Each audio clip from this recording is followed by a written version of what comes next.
No pressure. No pressure. I'm just gonna skedaddle. Yes. Sorry. That's fine.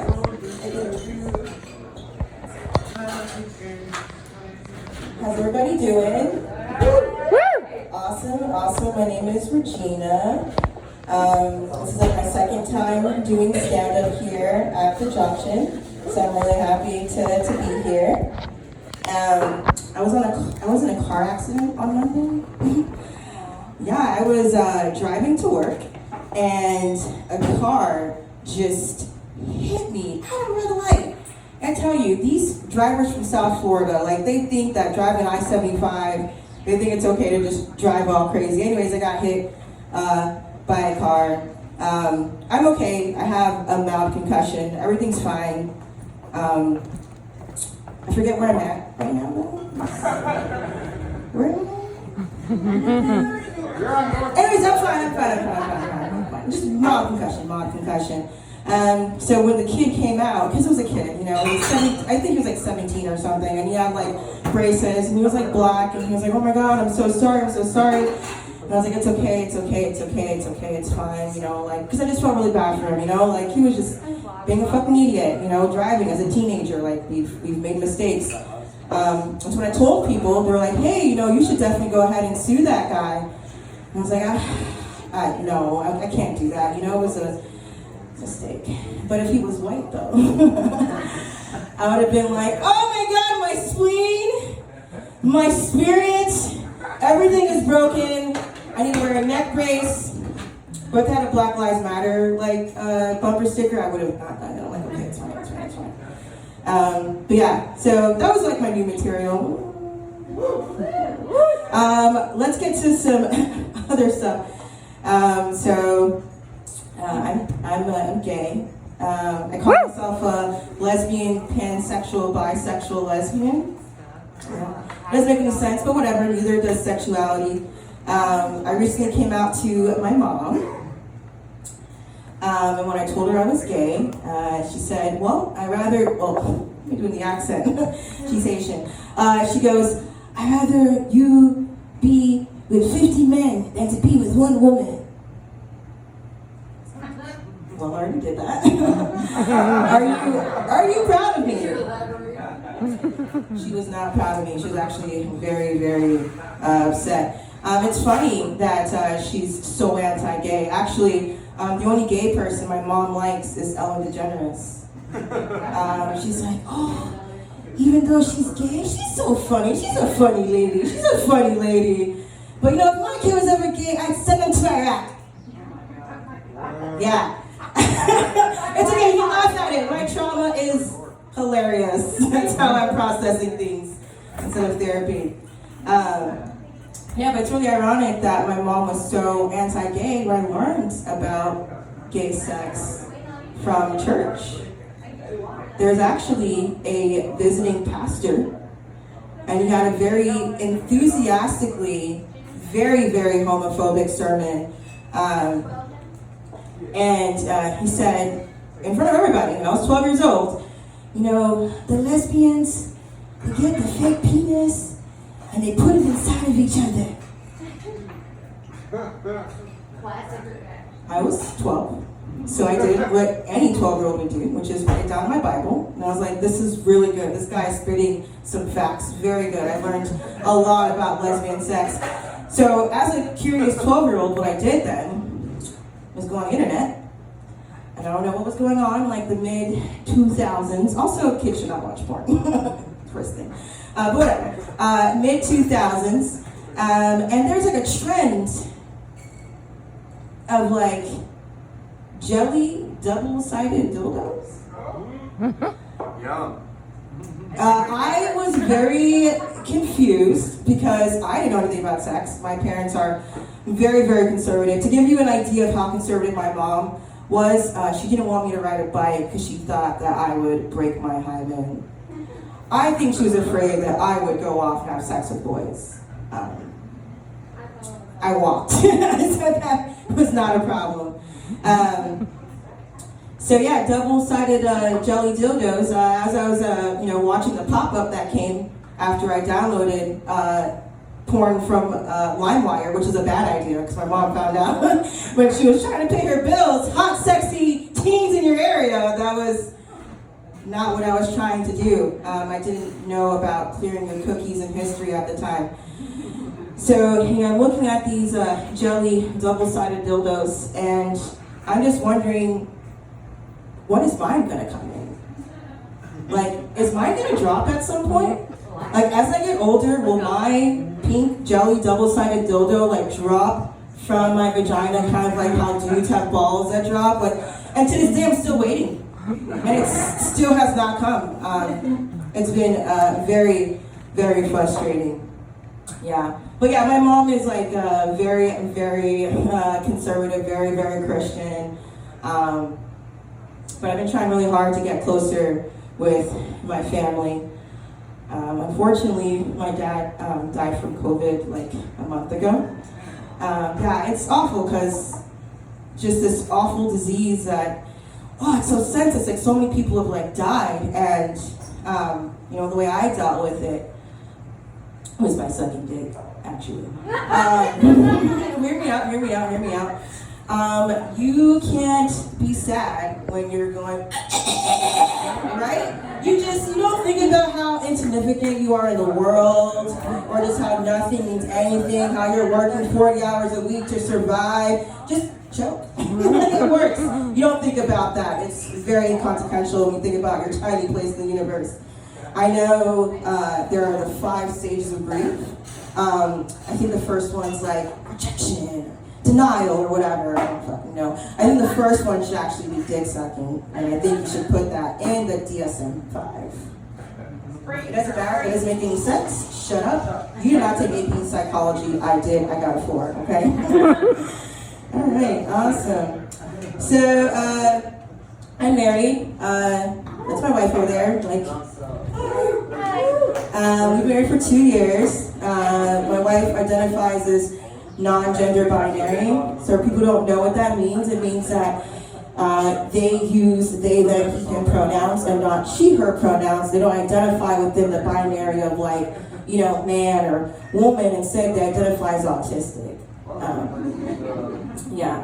But I love my wife no matter what. Just seriously, the love of my life. I'm so lucky. And I said, I love you no matter who you are. And if you were to physically transition, all I would hope is that you let me keep the boobs.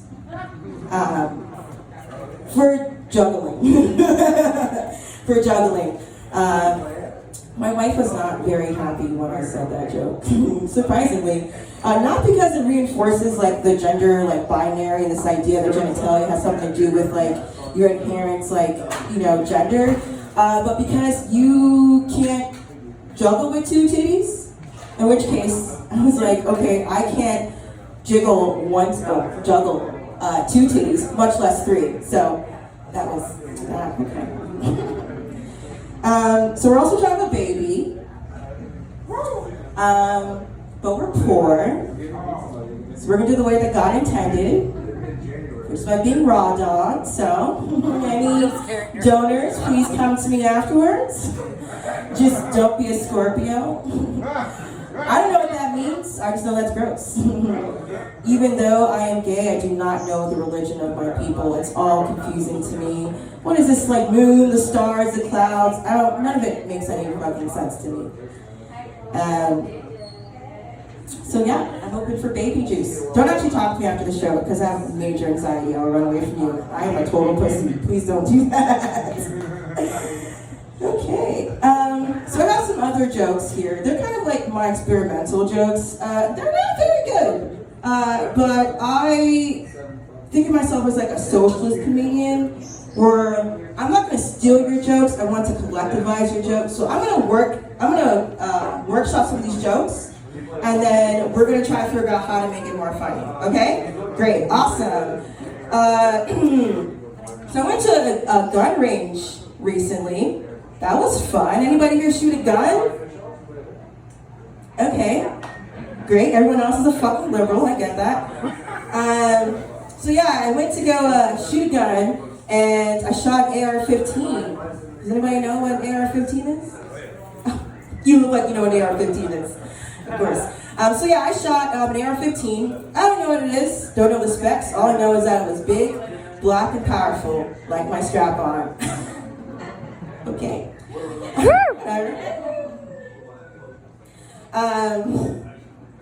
I also shot a 9mm, not millimeter. It's not about how big it is. It's a 9mm because it's actually how much blood is in each bullet. Is 9 millimeters. Yours are so great. I went to a dispensary recently. I got my medical card, so that's great. That's like my get out of jail free card, kind of. So it was the day before Thanksgiving, and it was so busy at this dispensary. I mean, there were so many people there, like just like wall to wall. And of course, it's the day before Thanksgiving. I open the door and I'm like, oh my God, holy smokes. Jesus Christ on a blunt. Oh my dad, there are so many freaking people in here. And it's obvious that everyone needs to smoke a lot of weed to do it with their family. And so do I. So I waited patiently to be among my people. When I waited in this long line to get my weed. So that was great. I also made a duck. Duck? Anybody have duck? It's very delicious. I'm really, really good at cooking. It's super awesome. I'm a total catch all around. But yeah, I made duck for Thanksgiving. But I misspeak a lot, so I kept calling duck turkey. And so every time I talk to my wife, I'm like, yeah, I have the duck. I'm like, you know, I'm gonna go ahead and like baste the turkey. I'm going to stuff the turkey. My wife is like, can you please stop misgendering the bird? All right, oh wait, I forgot. You're supposed to help me workshop the jokes. The AR-15 joke, what can I do to make that more funny? Like, what are we gonna do with that? I thought 9 milliliters of blood, like, because obviously it's a misspeak, because I pretend like I don't know anything about it, but I don't. But we see what you're trying to harp on, right? Like you have a problem with guns. No, I don't. No, at all. No. Wow. See, that's the thing. I'm so tired of people and their stereotypes. I was at a wedding one time, and I was talking to this older white dude, and he was like, oh, you know, I shoot whether you like it or not. And I'm like, why do you think that I don't like shooting? Because we're black. Like, we No. Okay. Wrong. I live in Tallahassee, okay? I wanted to appreciate the culture here. I'm going to be around people who love to shoot. Okay? There's no need to make that a hill I die on. I'm like, that's great. You actually need to be friends with white people that can shoot guns. Zombie apocalypse, who are you going to go with, okay? The pacifists without any fucking guns, or the crazy fucking white dude down the road that has a bunch of AR-15s, okay? Make the right choices, okay? Be smart. Think about it. That's what I'm doing. There you go. Maybe that's the joke. I don't know. I'm serious though. Like, I know a white dude that made me a weapon that he whittled out of wood. He was like, hey, Regina, I know you'd be out here in these streets protesting, so I'm gonna give you this stick. I was like, there's not a stick here. This is a piece of wood. It's like, give me an hour and I'll be done with it. I'm like, okay. I come back an hour later, he gave me a fucking stick. Because he cares about me. You see? That's how you fight against racism. It's like you get your white redneck friend to whittle you a stick. That's the way to erase relations, okay? It's not the other stuff people talked about. Okay. That isn't right. Okay, dispensary joke. What's wrong with that one? That was funny. Oh, great. Okay, I'm gonna write that down. People do need to be around their families. I'm not kidding. I'm literally going to be performing this at Birds, not this week, next week, and I'm not going to give you any credit whatsoever. So I'm being honest about that. Okay, I'm going to put check for dispensary. That's good. My misgendered duck turkey joke. Do you not know what that means? You live in Tallahassee? You don't know about the gays already? Like, are you unfamiliar with that? Well, there's a tag here that says that's for the birds. What does that mean? Well, the turkey. Oh, okay. Okay. So I went kayaking. Okay, here's another one. Okay, so I went kayaking one time, right? Because I live in Tallahassee. I love the culture. I do Tallahassee, like, girl shit, you know, go in the woods and frolic, all that good stuff. So I went kayaking. I was drunk. I was drinking cherry White Claw, and I got cherry White Claw spilled all over my crotch. So I got a yeast infection. So I had to go to the doctor. And the doctor is like, have you tried cranberry? I was like, I have, but it just made things more sticky.